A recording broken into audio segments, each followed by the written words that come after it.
నేను చంద్రబాబుని ఏదో కొత్తగా పొగుడుతున్నాను అనుకోవద్దు. ఎందువల్లంటే అప్పుడు ముఖ్యమంత్రి అయినప్పుడు కూడా చంద్రబాబు గెలవాలని, అప్పుడు మురళీమోహన్ రాజమండ్రి ఎంపీగా ఉన్నప్పుడు నేనే అప్పుడు రాజమండ్రిలో చాలా పెద్ద సభలు పెట్టి సాధువులందరినీ పిలిచి, చిలుకూరి ఏదో అనుకుంటాను ఆయన కళ్యాణ మండపం, మురళీమోహన్ గెలిపించడానికి సాయశక్తిలా ప్రయత్నం చేశాను. అప్పుడు గెలవాలని, గెలిచినప్పుడు నేనే స్టేట్మెంట్ ఇచ్చా, చంద్రబాబు గెలవడం చాలా సంతోషం. అందువల్ల ఎవరితోటి మాకు విభేదాలు ఉండవు.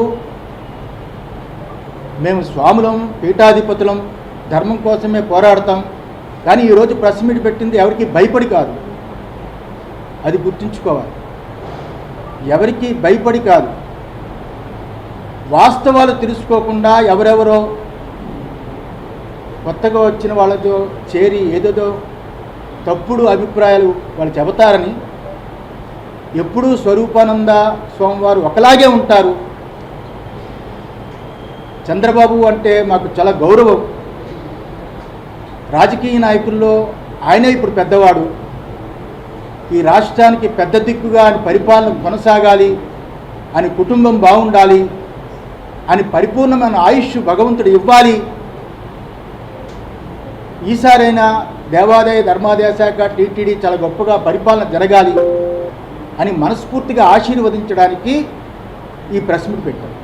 నారాయణ శ్రీశైలం ఏదైతే ఉందో ఆ శ్రీశైలం కుంభాభిషేకం చెయ్యొద్దని చెప్పింది నేను,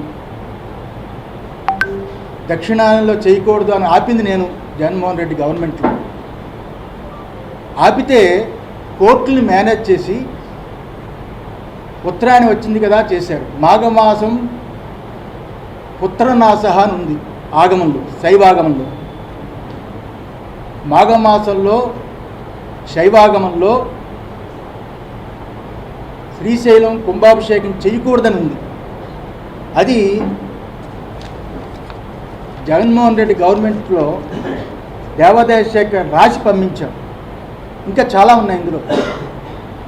రాజులకి పుత్రుడంటే రాష్ట్రమే కదా.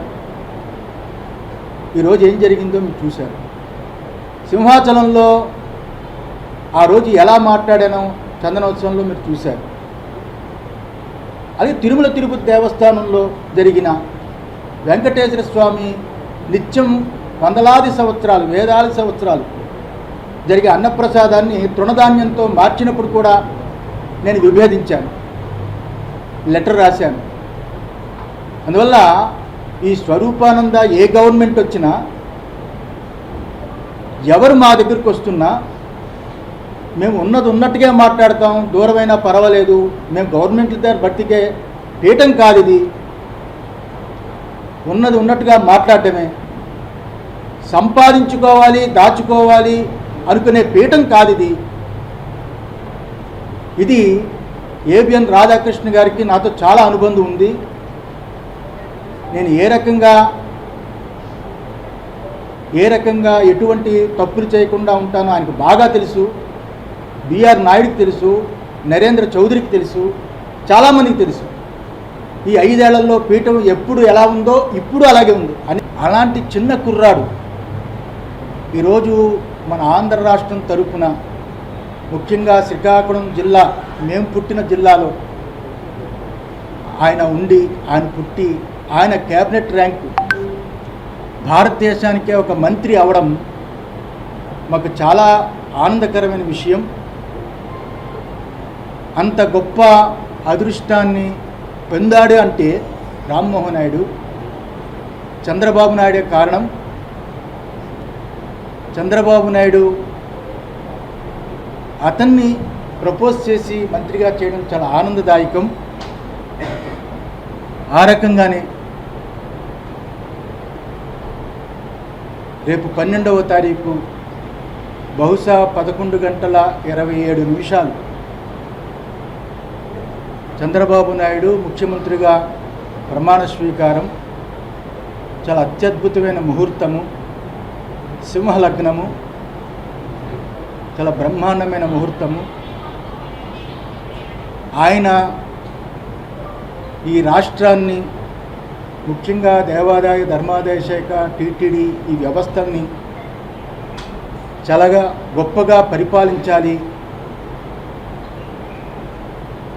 ఈ రాష్ట్ర ప్రజలకి, ఈ భక్తులకి చాలా భాగ్యమైన పరిపాలన అన్నట్టుగా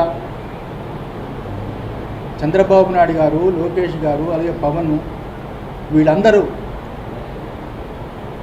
ప్రజలకి నచ్చేటట్టుగా పరిపాలించాలని మనస్ఫూర్తిగా ఆశీర్వదిస్తూ, చంద్రబాబు నాయుడు గారు చాలా కాలం రాజకీయాల్లో అనుభవజ్ఞుడు, 3 పర్యాయాలు ముఖ్యమంత్రిగా చేసిన వ్యక్తి, సెంట్రల్తో చాలా సంబంధాలు ఉన్నవారు. ఇప్పుడున్న ఈ క్లిష్ట పరిస్థితిలో ఉన్న ఆంధ్ర రాష్ట్రాన్ని రక్షించి ఆర్థికంగా చాలా గొప్పగా చేయగలరని భగవంతుడిని కోరుతున్నాము. ఆ రకంగానే అమరావతి రాజధాని ప్రకటించిన తరువాత అప్పుడు చంద్రబాబు నాయుడు గారు, మేము కూడా విశాఖ శ్రీ శారదాపీఠం ద్వారా ఒక స్థలాన్ని కొన్నాము.